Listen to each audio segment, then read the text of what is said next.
Di tanah Banjar yang subur, ada sebuah kepercayaan turun-temurun yang sangat menarik. Konon, intan-intan di sini memiliki jiwa dan hanya mau menampakkan diri kepada orang-orang yang hatinya bersih dan tulus. Kepercayaan ini bukan sekadar omong kosong, melainkan berasal dari sebuah legenda kuno yang sangat menyentuh hati. Inilah kisah tentang legenda Intan Cempaka dan air mata kejujuran. Alkisah, berabad-abad yang lalu, hiduplah seorang lelaki tua yang sangat dihormati di desanya.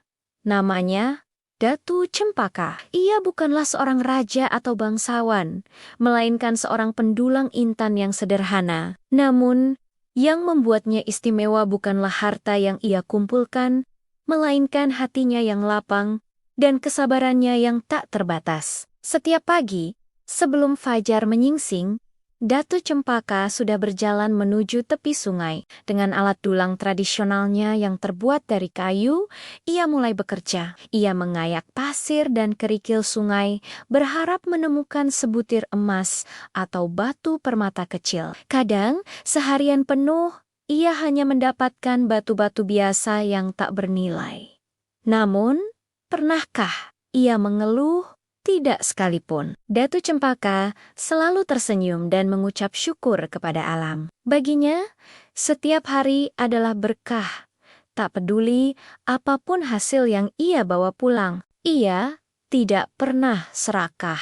Jika mendapatkan hasil yang cukup untuk makan hari itu, ia akan berhenti dan pulang, membiarkan sisanya untuk esok hari atau untuk pendulang lain. Sikap inilah yang membuatnya dicintai oleh alam sekitar. Suatu hari, matahari bersinar sangat terik, membuat udara terasa begitu panas dan gerah. Banyak pendulang lain yang memilih untuk berteduh, tetapi Datu Cempaka tetap setia di tepi sungai, melanjutkan pekerjaannya dengan sabar. Saat ia sedang merendam dulangnya di dalam air yang sejuk, ia merasakan ada sesuatu yang aneh. Tiba-tiba, ia mendengar suara bisikan yang sangat lembut, seperti suara seorang perempuan yang memanggil namanya dengan syahdu. Cempaka, Cempaka, Datu Cempaka. Tertegun sejenak, ia melihat ke sekeliling, tetapi tidak ada siapapun di dekatnya. Ia mengira mungkin hanya imajinasinya saja karena cuaca yang terlalu panas. Namun, suara itu terdengar lagi, lebih jelas dari sebelumnya. Saat itulah, matanya menangkap sebuah cahaya yang luar biasa terang menyilaukan dari dasar sungai, tepat di bawah dulangnya. Cahaya itu begitu kuat hingga menembus air yang sedikit keruh. Dengan hati-hati dan penuh rasa penasaran, Datu Cempaka merogoh ke dalam lumpur di dasar sungai. Tangannya merasakan sebuah benda yang besar dan padat. Perlahan, ia mengangkatnya ke permukaan. Betapa terkejutnya ia. Di tangannya tergenggam sebuah batu kristal mentah yang ukurannya luar biasa besar, lebih besar dari kelapa. Batu itu begitu bening dan memancarkan kilau yang belum pernah ia lihat seumur hidupnya. Cahaya matahari yang menimpanya membuat batu itu bersinar dengan warna-warni pelangi yang sangat indah. Ini bukanlah permata biasa, ini adalah anugerah alam yang luar biasa. Berita tentang penemuan batu ajaib Datu Cempaka menyebar dengan cepat dari mulut ke mulut, melintasi desa-desa hingga akhirnya sampai ke telinga seorang saudagar kaya raya dari negeri seberang.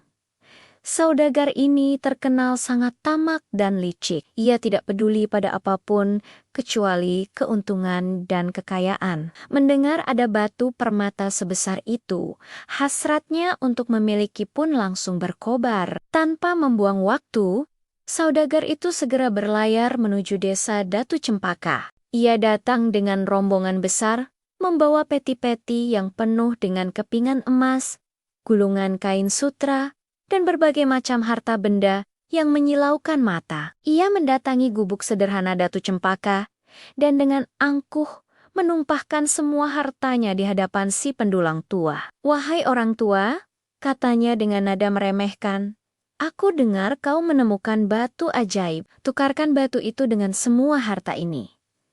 Kau bisa hidup mewah seumur hidupmu." Datu Cempaka hanya tersenyum dengan tenang. Ia menatap tumpukan emas di hadapannya, lalu menatap sang saudagar dengan suara yang lembut namun tegas. Ia menjawab, "Tuan saudagar yang terhormat, terima kasih atas tawaranmu. Namun, batu ini bukan milikku untuk dijual. Ia adalah titipan alam, anugerah dari sungai ini. Ia hadir untuk menjaga keseimbangan dan kemakmuran tempat ini, bukan untuk menjadi milik satu orang saja." Mendengar penolakan itu, wajah saudagar langsung memerah karena marah.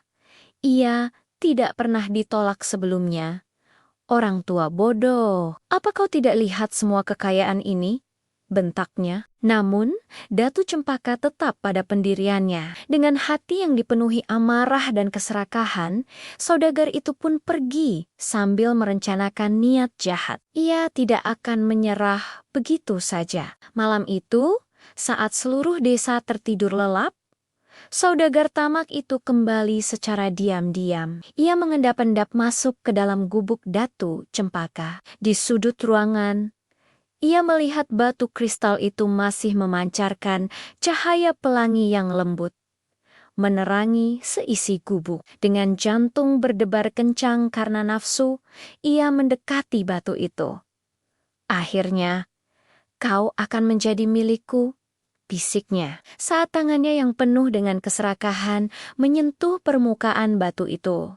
Sesuatu yang sangat aneh terjadi. Tiba-tiba, cahaya pelangi yang indah itu meredup dan padam seketika. Batu kristal yang tadinya bening dan berkilau, dalam sekejap berubah menjadi batu kali biasa yang hitam, kusam, dan terasa sangat berat.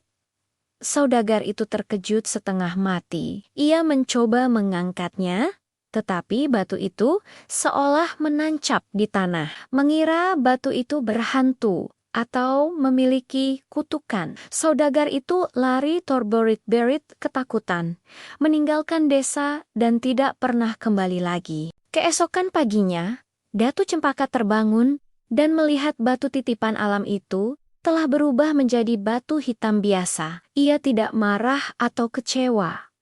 Ia tahu apa yang telah terjadi. Dengan hati yang tulus, ia mengangkat batu itu yang terasa ringan di tangannya. Ia membawanya kembali ke tepi sungai. Sambil berlutut, ia berbisik, "Wahai penjaga sungai, aku minta maaf jika kehadiranku telah mengundang niat buruk. Aku akan mengembalikanmu ke tempat asalmu agar kedamaianmu tidak terganggu lagi." Saat Datu Cempaka dengan lembut meletakkan batu itu kembali ke air, keajaiban pun terjadi. Batu hitam itu seketika kembali bersinar terang, bahkan lebih cemerlang dari sebelumnya. Cahaya pelanginya memancar ke seluruh penjuru, seolah alam sedang tersenyum berterima kasih atas ketulusan hati Datu Cempaka. Batu itulah yang kemudian dikenal sebagai Intan Cempaka, sebuah legenda yang hidup hingga sekarang. Masyarakat Martapura dan sekitarnya percaya bahwa intan-intan di tanah mereka bukanlah sekadar batu mati. Mereka memiliki jiwa dan hanya akan menampakkan diri kepada para pendulang yang hatinya bersih, sabar, dan tidak dikuasai oleh nafsu duniawi, sama seperti Datu Cempaka. Untuk menghormati sang pendulang legendaris, nama Cempaka diabadikan menjadi nama salah satu kecamatan di Banjarbaru, yang hingga kini dikenal sebagai salah satu lokasi pendulangan intan tradisional tertua dan terbesar di Kalimantan Selatan. Kisah ini mengajarkan kita sebuah pelajaran yang sangat berharga. Harta yang paling berkilau sekalipun akan kehilangan nilainya jika didapatkan dengan niat yang buruk. Karena pada akhirnya, kejujuran, kesabaran, dan rasa syukurlah cahaya yang paling terang melebihi kilau intan manapun di dunia. Terima kasih sudah menyimak kisah ini. Jangan lupa untuk subscribe dan bagikan cerita ini agar semakin banyak yang tahu kekayaan budaya kita. Sampai jumpa di video selanjutnya.